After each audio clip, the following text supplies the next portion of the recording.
Em São Paulo, o pré-candidato à presidência, senador Flávio Bolsonaro, concentrou o seu discurso na defesa da segurança pública e no enfrentamento ao crime organizado.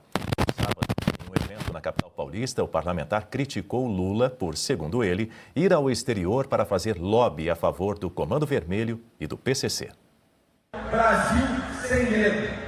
Depois vocês entrem na minha rede social, @Flávio Bolsonaro, e vejam o trabalho do Denise e o Sérgio Moro. E outras pessoas também nos ajudaram a fazer. É para impactar, gente. É para começar no que vem 2027, botando o marginal na cadeia e o povo para andar aqui na rua que faz sem medo. Porque vamos virar a página de um governo terrível, que vai lá para fora fazer lobby a favor de Comando Vermelho e PCC. E a gente vai ter um governo que vai tratar eles como terroristas. Porque nós, eu, Derrite, André do Prado, Tarcísio, nós defendemos os brasileiros. O Lula defende os bandidos brasileiros. Então o Derrite é o nosso outro pré-candidato, já que este ano nós vamos escolher 2 senadores nas urnas. Bom, tá aí a fala de Flávio Bolsonaro no final de semana, Darcio. O ministro André Mendonça, inclusive, determinou recentemente a remoção de várias publicações nas redes sociais que associavam o nome do Flávio Bolsonaro ao empresário Daniel Vorcari e também a grupos de milícia, enfim, uma decisão que determina que as plataformas de tecnologia retirem imediatamente os links com essas mensagens do ar. A liminar busca frear aí a disseminação de alguns desses conteúdos na internet, enquanto o processo segue em análise da Justiça. Diga, Darcio. A esquerda tem um ecossistema de desinformação muito bem desenvolvido, eles têm agências, eles têm operadores de conteúdo, desenvolvedores de conteúdo, e toda uma estrutura bancada, inclusive, com dinheiro público. Tudo aquilo que eles acusam o campo conservador, normalmente é porque eles já estão fazendo há muito tempo.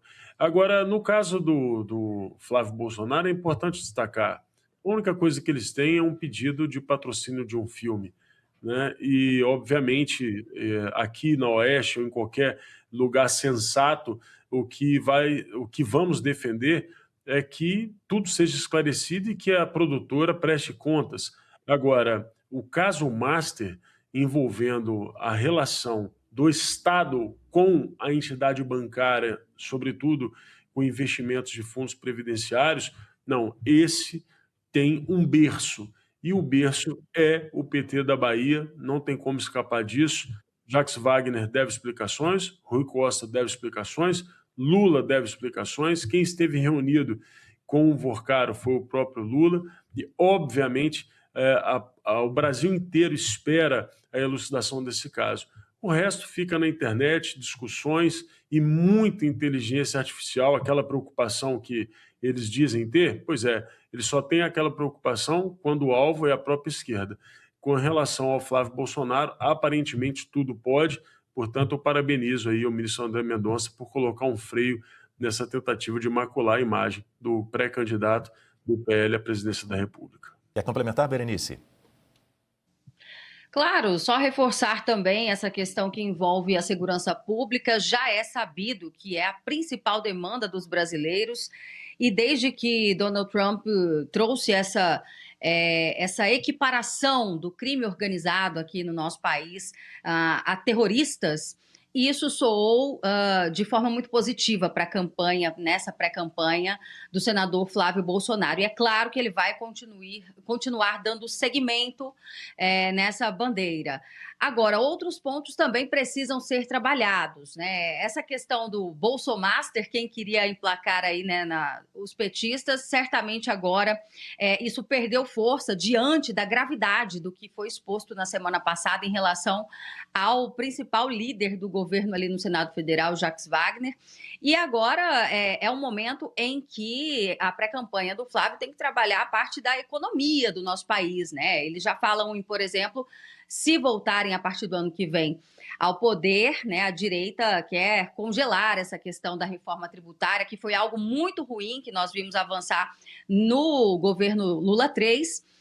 E, além dessas questões da economia, está muito fácil, nesse momento, bater no governo do Lula, né? Nós tivemos vários escândalos, o do INSS, o próprio envolvimento ali do Palácio do Planalto com o ex-banqueiro Daniel Vorcaro, e a gente vai ver agora uma verdadeira batalha de titãs, porque, como bem trouxe aqui o Darcy Bracarense, em relação à máquina pública estar sendo utilizada pelo governo Lula justamente para se fortalecer, não só via esses programas sociais, como também para disparar, né, fazer o impulsionamento nas redes sociais em publicidade.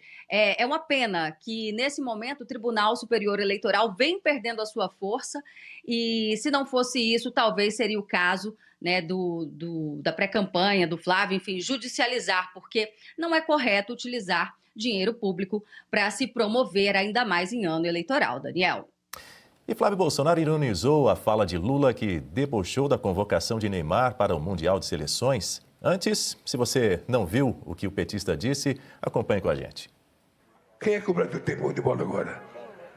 Neymar. O Neymar não tá nem jogando, cara. Não tá nem jogando. Ô, gente, eu vi uma coisa ontem, que o Neymar é o primeiro convocado home office do mundo. Ou seja, jogador home office. Isso. Não, isso eu vi na internet ontem. Eu acho que vai depender, Padilha, qualquer dia a gente vai ter que fazer uma seleção na inteligência artificial. 11 Pelés. Vejamos então a resposta de Flávio Bolsonaro. É uma pessoa que torce contra o Brasil. E quem tinha que estar em casa era ele, né? Porque ele já gastou mais de 7 bilhões de reais para ficar viajando pelo mundo, fazendo passeio de luxo, tomando vinho caro, comendo caviar. O povo aqui comendo, fazendo churrasquinho com frango e linguiça, né? Que é o que sobrou para o povo, já que não tem dinheiro para comprar a picanha que ele tinha prometido. Ô Marcelo Suano, então só trazendo uma informação aqui para Luiz Inácio Lula da Silva.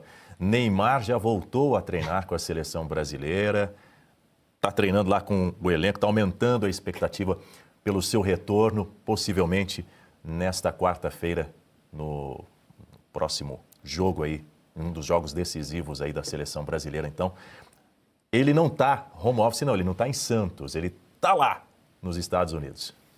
É interessante, o senador Flávio Bolsonaro falou, ele é que deveria estar home office, assim, pelo menos ele economizaria o suficiente para fazer investimentos em questões que envolvem, por exemplo, saúde pública, educação. Ele teria recursos, não muito dentro daquilo que é necessário, mas o suficiente para pelo menos resolver problemas pontuais. Ele é que deveria estar home office. Agora, se é para fazer uma analogia, eu lembro que certa vez Sua Excelência, o Presidente da República, disse que ele era o homem mais honesto do mundo. Talvez ele seja o cara mais honesto home office, mas não na prática, não na execução, não no trabalho concreto. Porque chegar ao ponto de fazer as manifestações, as contradições e os erros que ele tem cometido, e dentre eles está aí a questão do Neymar. Olha que coisa curiosa. Como que ele pode criticar o Neymar? Talvez só porque o Neymar nunca se posicionou fazendo L, mesmo porque o Neymar parece que ele tem uma certa capacidade, além de ser um craque, uma capacidade de raciocínio. E aí, quando nós olhamos o Neymar, a tristeza não é o fato do Neymar não estar jogando. A tristeza é quando nós olhamos para uma seleção em que um cara adoentado, com problema na perna, com meia panturrilha funcionando, joga mais ou é tão necessário que o time inteiro. Sem ele, o time fica capenga ou não tem visibilidade e show suficiente. Esse é que é o problema. Agora, eu acho que ele deveria evitar de se meter em futebol. Ele não consegue se meter em política, que é aquilo que ele deveria fazer, vai se meter em futebol. Por favor, presidente, tenha um pouco de vergonha.